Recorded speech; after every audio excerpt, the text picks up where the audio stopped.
아직까지 많은 사람들이 말기 암이 되면 극심한 고통에 시달린다고 생각합니다. 그렇지 않습니다. 죽을 때까지 통증 없이 편안하게 임종을 맞이할 수 있습니다.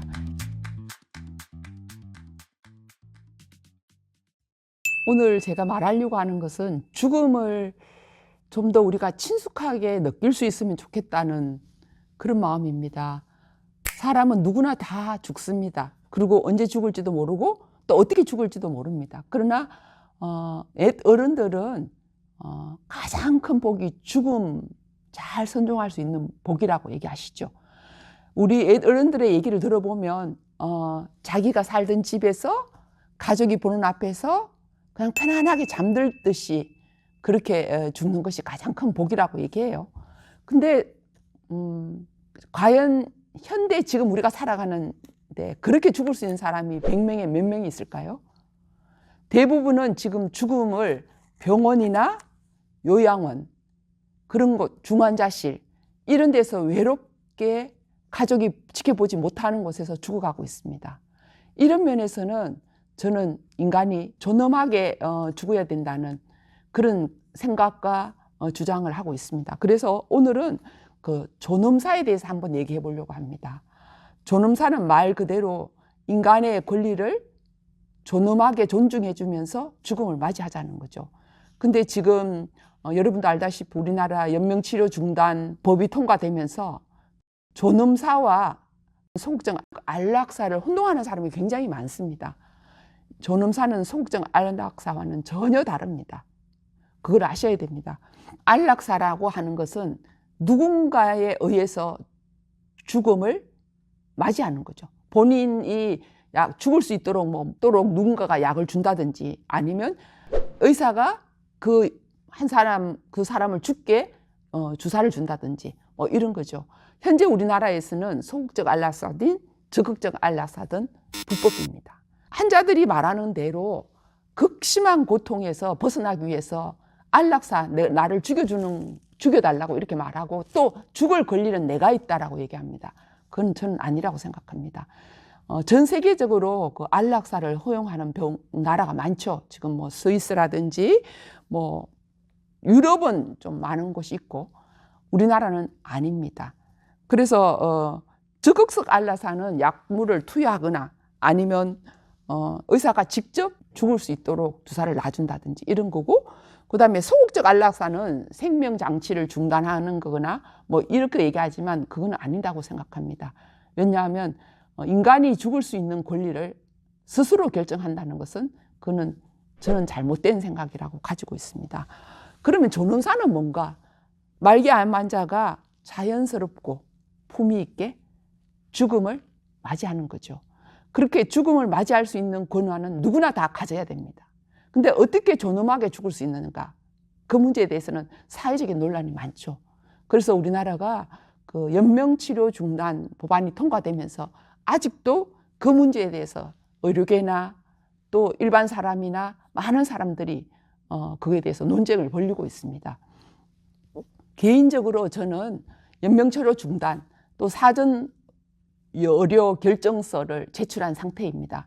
연명치료라는 부분은 내가 인위적으로 말기암 환자가 됐을 때, 임종을 앞뒀을 때 나는 내 생명을 더 연장하기 위해서 어떤 장치를 하지 않겠다는 겁니다. 특별히 인공호흡기를 달지 않겠다, 투석을 하지 않겠다, 항암을 하지 않겠다, 아니면 심폐소생술을 하지 않겠다. 이거를 사전에 제가 의식이 있고 명료할 때 그거를 서류로 작성해서 제출해 놓는 것입니다. 그래서 지금은 많은 기관에서 제출할 수 있습니다. 국가가 지정한 대부분 대학병원이나 아니면 보건소 등등. 그런데 지금 우리나라 사람들이 그 연명치료 중단과 소극적 안락사를 같다고 생각하거든요. 지금 전혀 같지 않습니다.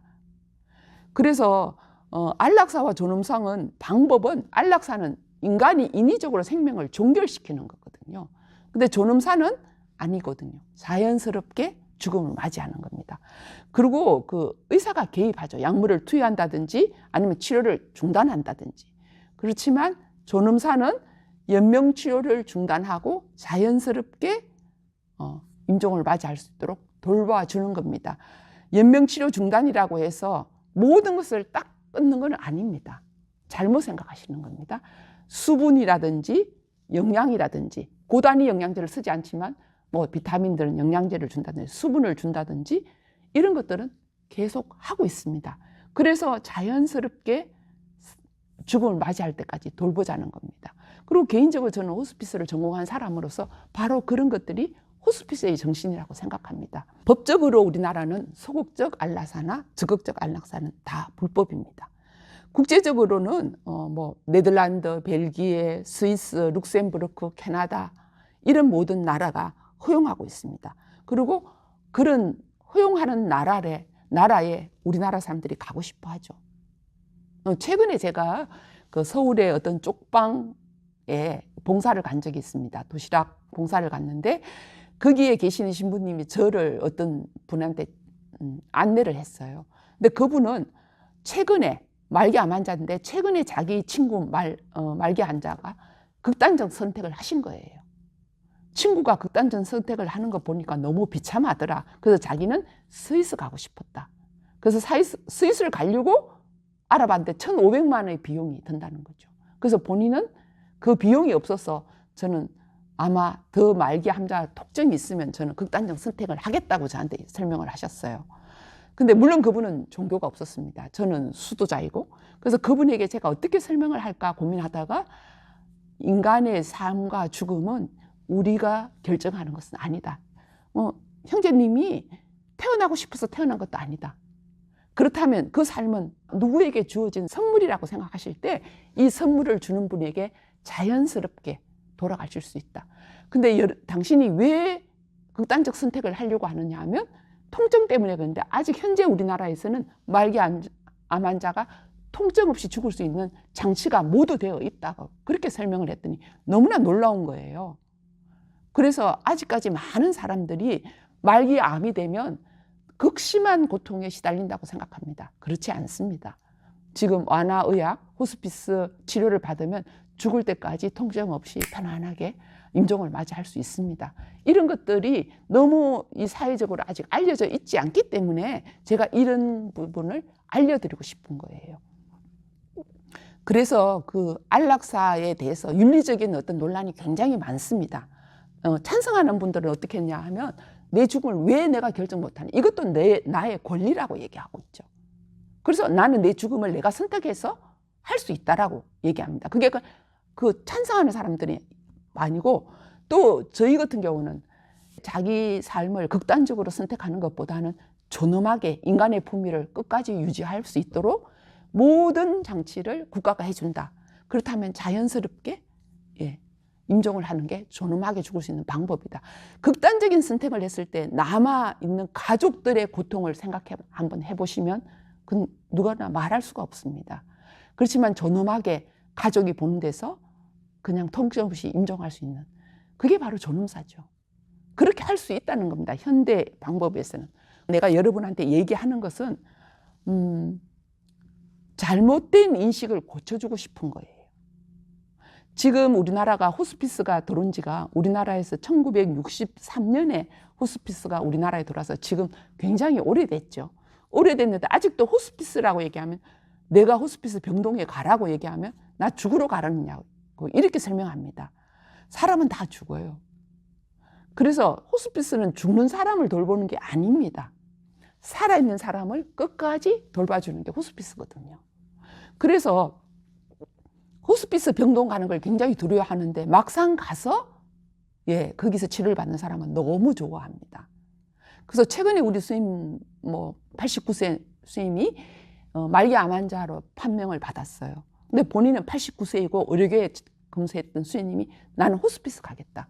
스스로 호스피스 병동 가서 3개월 만에 임종을 하셨는데 너무 좋아하셨어요. 왜냐하면 정신이 말짱한 상태로 몰피는 물론 맞고 있었죠. 그렇지만 당신이 하고 싶은 유언도 하고 또 저에게도 특별한 친한 친구가 친해서 제가 갔을 때 스님이 이렇게 말씀하셨어요. 야, 내가 살 만큼 살았는데 이렇게 죽음도 유연하게 그리고 내가 이렇게 편안하게 내 할 말 다 하고 만나보고 싶은 사람 다 만나서 이렇게 바로 이런 게 바로 존엄하게 죽는 거 아니니? 이렇게 설명했을 때 저는 굉장히 존경스럽게 바라봤습니다. 그래서 여러분이 그 존엄사라 그러면 막연하게 존엄하게 죽는 게 뭘까? 이런 생각하지만 사람은 자기 수명을 다하는 게 존엄하게 죽는 겁니다. 그리고 나는 여러분하고 얘기하고 싶은 것은 좀 환자가 원하는 곳에 죽을 수 있는 방법이 없을까? 이게 나의 가장 큰 고민입니다. 그렇다면 집에서 임종하는 거죠. 근데 과연 우리나라에서 집에서 임종하는 것이 가능한가? 가능합니다. 왜냐하면 저는 엄마 아버지를 집에서 임종시켜 드렸습니다. 우리 가족이 보는 데서 아버지가 살던 방에서, 엄마가 살던 방에서. 그래서 이런 것들은 이제 제가 앞으로 설명을 드리겠지만 모든 사람이 연명치료 중단을 할 수 있는가? 그건 아닙니다. 연명치료 중단을 신청할 수 있는 사람은 본인이 임종을 앞둔 말기 암 환자, 또 암이 아니라도 임종을 앞둔 환자가 있죠. 아니면 뭐 식물인간 상태로 치료가 불가능한 환자가 연명치료를 할 수 있습니다. 연명치료는 본인이 의식이 있을 때 본인이 서명하는 가장 이상적이죠. 그게 사전 의료 결정서입니다. 그것을 내가 작성하고 내 가족들에게 동의를 얻는 겁니다. 첫 번째 동의를 얻는 사람은 배우자입니다. 배우자가 없을 때는 직계, 자식들, 또 직계도 없고 난 혼자 살아. 그러면 증인이 필요하죠. 그래서 그거를 작성해서 제출하는 겁니다. 의료기관에, 저는 인천 성모에 제출했습니다. 그리고 또 예를 들어서 이 환자가 의식이 없다. 그러면 연명치료 중단 사전 결정서를 쓸 수 없는가? 그렇지는 않습니다.